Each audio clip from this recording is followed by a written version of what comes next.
Wahisemo neza gukurikirana gahunda za Moto TV, reka twizere ko ukomeje kugubwa neza.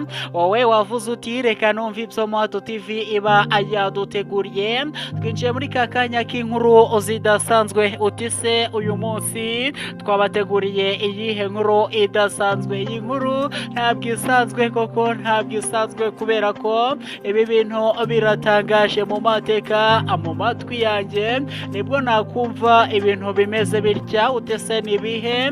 Kora subscribe, ujye muri comment utange igitekerezo, hanyuma wibuke gukora share ku nshuti n'abavandimwe, ariko wibuke kureba video kuva itangiye kugeza irangiye.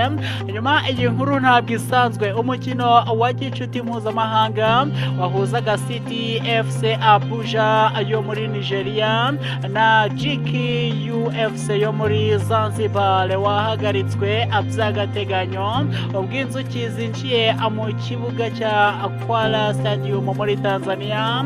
Hanyuma iri rushanwa rya Tanzanite Pre-Season Tournament ryari rikomeje kugenda neza kugeza ku munota wa 78.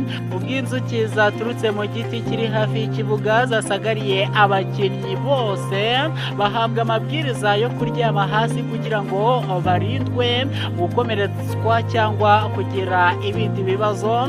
Aha ishyano riragwira, abakinnyi gusa babaye bahagaritse ibyo bari barimo, kuko n'abafata amashusho y'umukino bahise bahagarika akazi kabo kugira ngo inzuki zibanze zishire.